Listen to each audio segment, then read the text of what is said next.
in the Kingdom Hearts series, and that could bring back a lot of people. So last year we were given the Kingdom Hearts 4 trailer at the 20th anniversary event, much to a lot of people's surprise, because I didn't see that shit coming at all, and excuse my language, I didn't see it coming at all. It was a surprise. I was wild. I woke up in the morning to see that trailer, and I was like, didn't expect them to show this. And seeing that this trailer showed that Kingdom Hearts 4 had the most potential out of all of the series, and yeah, from the visual style to the gameplay we did get to see, we got to see a lot from the series and what, you know, the potential could be for Kingdom Hearts 4. And I'm super excited. Like, here are just a few points I just want to bring up. And, you know, you guys leave in the comments down below what you think that you see the potential with Kingdom Hearts 4. But the first thing is graphic wise. This is a very beautiful looking game, and it's due to the, you know, the power of the PS4 and PS5. Probably not going to be on PS4. It's due to the new engine they're using, and it's due to the story that they're trying to say. And even with the new visual, just from how Quadratum looks, from how the outfits of the characters look, to even how we're now going to get a fully populated city when we're fighting Giant Heartless. We see the glass actually pop up when Sora's riding on it, which I think is just generally amazing. The overall art style, it might be different for some, but you gotta remember what game, you know, evolution happens. And yeah, it's still gonna have its Disney charm, but the visual art style looks so different because it can tell a very different story. And I always say that art helps tell a story. In this type of art, this type of look to it, it makes a lot of world a lot more of a possibility. So how some people wanted the Star Wars world, which is heavily speculated to be the first thing we see in the trailer, even though I just think it's the Garden of Japan.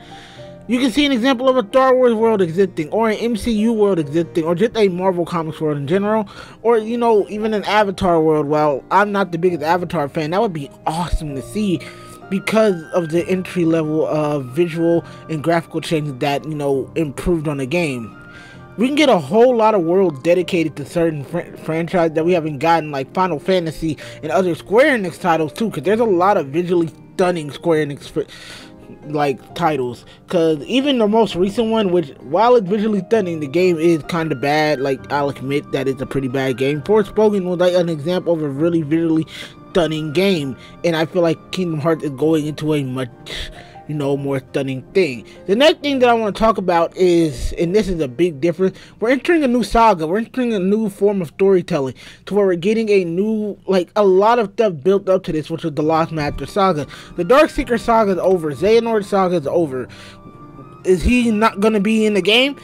Nomura is hinting that this might not be the end of his story, but at the same time, we're going to get a new villain. We're getting a new cast of characters, with Yozora being introduced and Quadratum being introduced, and we might see new characters coming from Disney, from the Final Fantasy world, to new Square Enix titles in general, because the world is getting more diverse. But with that, we're going to finally be getting a lot darker storytelling. And with most Disney properties, you know, they have allowed their franchise to go into darker storytelling. Like when you have such, you know, you have the Owl House and Amphibia, they tackled a lot more darker subjects such as death and just, you know, remembering and depression and all that stuff.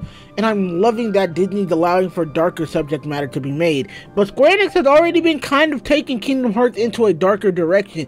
We saw that with Kingdom Hearts 3. Kingdom Hearts Birth by Sleep was already into a very dark direction, but now we're going to be getting that. And if you see playing the mobile games, Dark Road and KH Union Cross have horribly dark storytelling going into it, and I love it. Unchained Key has an immensely dark ending.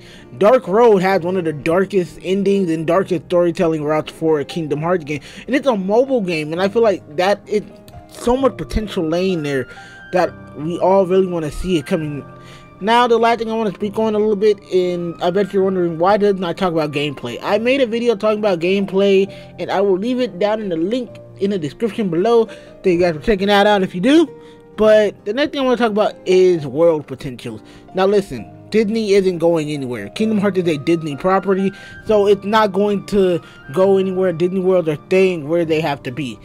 But they're not going to have such a large-scale impact from what Nomura has told us in previous interviews. He wants to kind of stray away from them, but he doesn't want to, like, kick them out entirely.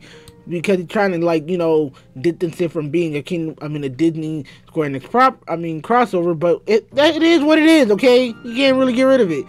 But there are some Disney world that he can put in there that won't mess up the formula for Kingdom Hearts and still have like the Disney charm in there. Such as we haven't gotten Treasure Planet, which honestly is a lot more of a darker story for Disney. It's a lot more of a different story too, so that could be one. Atlantis is another Disney movie with darker tone that he could put into Kingdom Hearts 4. And of course with Pixar, you have WALL-E, you have The Incredibles, would tell very darker stories, but they're more mature than dark, but they still would fit Kingdom Hearts very well.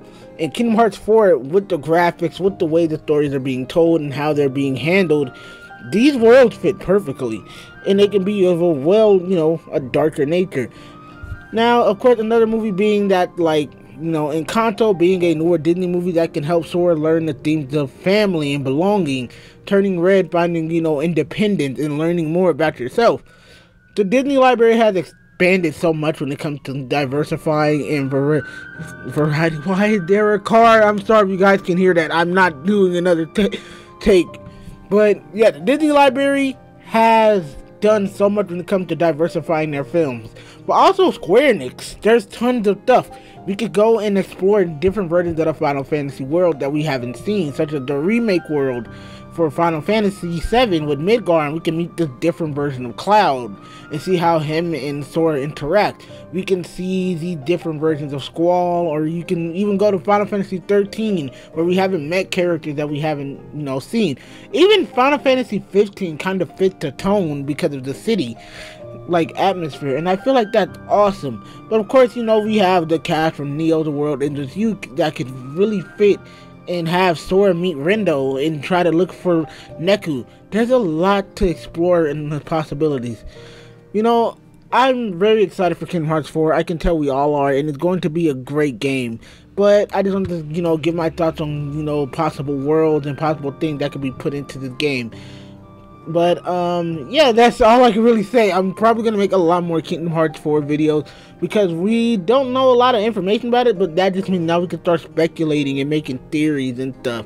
So yeah, if you guys liked my Kingdom Hearts 4 video, don't forget to like, comment, and subscribe for more Kingdom Hearts content, for more Square Enix content in general, because I'm diversifying my channel as much as I can now.